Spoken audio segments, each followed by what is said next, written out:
Bonjour à tout le monde. Il y a déjà quelque temps, je vous ai présenté une production qui parlait de la cruauté du régime de Trump, puis je vous avais dit que je reviendrais à un moment donné sur ce thème, la cruauté dans le régime. Je vous avais d'ailleurs parlé d'un cas particulier, celui d'un Salvadorien, Kilmar Abrego Garcia, un, un personnage qui a immigré à l'âge de 16 ans aux États-Unis. En 2019, il y a eu à se présenter en cours de l'immigration. Il avait gagné, il avait obtenu son statut de résident permanent et il avait obtenu également un jugement qui interdisait aux autorités de l'immigration de le déporter vers le Salvador. Ce qui, évidemment, n'a pas empêché l'administration Trump de faire exactement ça au début de l'année 2025. On le déporte dans le fameux SICO, c'est-à-dire le centre de détention pour les terroristes, qui est réputé pour sa cruauté et la torture envers les prisonniers. Et rappelez-vous, je vous fais un retour rapide là-dessus, là, on avait dit du côté de l'administration Trump que c'était impossible, qu'on ne pouvait pas le ramener, même si c'était une erreur, admise en cours d'ailleurs, même si c'était une erreur de l'avoir déporté au Salvador, on ne pouvait rien faire. Maintenant, il était sous le contrôle du gouvernement salvadorien. Or, quelques mois après que cette histoire ait percé dans les journaux, soudainement, on peut le faire revenir aux États-Unis. Il est rapatrié aux États-Unis et instantanément, il est accusé de crimes à caractère fédéraux, donc des crimes qui lui donneraient en fait des peines de prison importantes ou même une déportation instantanée pour des événements qui se sont produits au Tennessee il y a de ça peut-être 5 ou 6 ans. Alors, c'est un tour un peu rapide, là.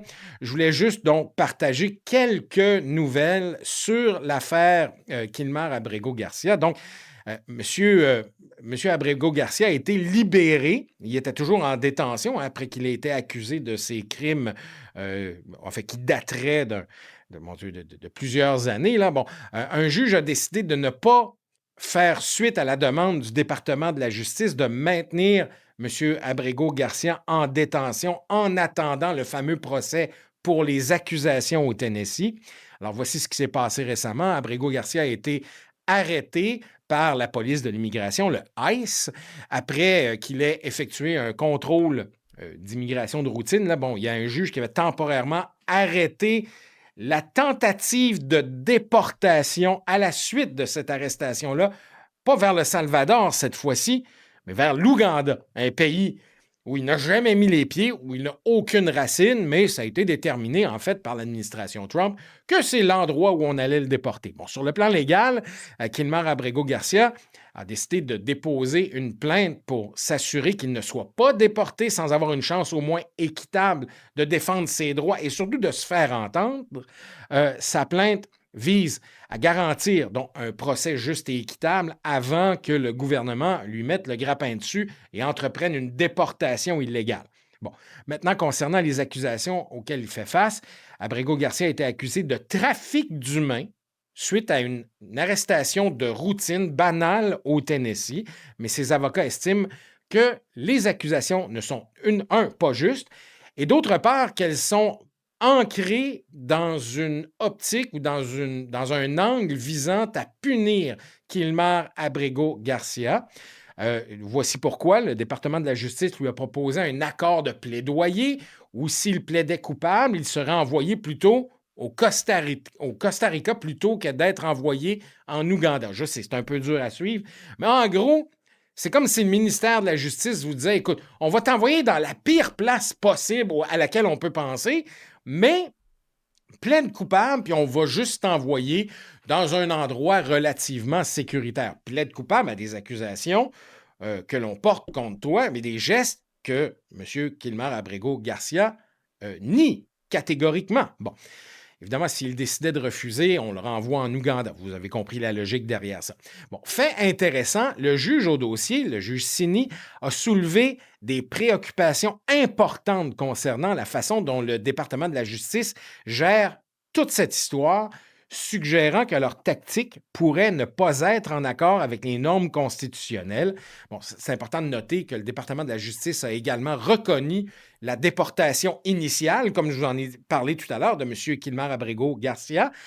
Et sa déportation initiale vers le Salvador ça a été reconnu par le département de la justice que c'était une erreur. Bon, ils ont également dit que la déportation vers l'Ouganda ne serait pas nécessairement dans un avenir rapproché, mais si vous êtes les avocats de Kilmer Abrego-Garcia en ce moment, est-ce que vous faites confiance aux déclarations du ministère de la Justice? En résumé, cette affaire soulève d'importantes et de sérieuses questions sur le pouvoir du département de la Justice et ça signifie, évidemment, pour les droits de Kilmer Abrego-Garcia et surtout la façon dont il a traité, qu'il y aurait davantage d'enquêtes à faire sur la façon de procéder du département de la Justice.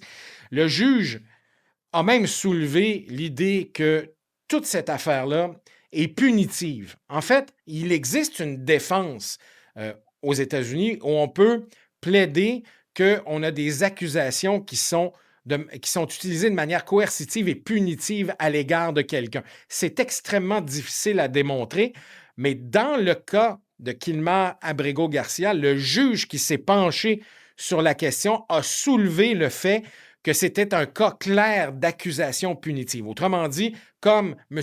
Abrego-Garcia a refusé le plaidoyer proposé par le département de la Justice, bien à ce moment-là, on a tenté de le déporter et dans le jugement qui a été rendu, le juge a regardé les avocats du département de la Justice en leur disant « J'espère que vous comprenez que mon arrêt pour aujourd'hui signifie qu'aucune déportation sous quelque raison ou quelque forme que ce soit, n'est autorisé tant et aussi longtemps qu'on n'aura pas réglé l'affaire devant les tribunaux. » Alors, il n'y a aucune raison pour que M. Kilmer Abrego-Garcia soit déporté, à moins, bien entendu, que l'administration Trump décide de ne pas tenir compte de l'avis du juge.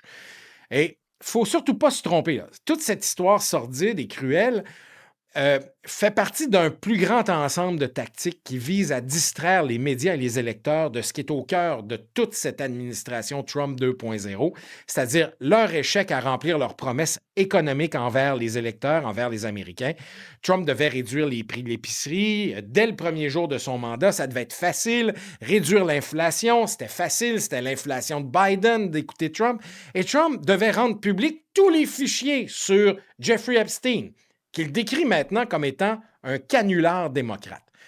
Mais plus important encore, Trump veut détourner l'attention du public et des médias le plus loin possible du fait qu'il s'est encore positionné en se faisant élire à la Maison-Blanche pour s'enrichir personnellement et monnayer la présidence. Alors, restons vigilants. Merci à François Petitgrou, à Max Dorval pour leur assistance à la production de cet épisode. On se reparle bientôt.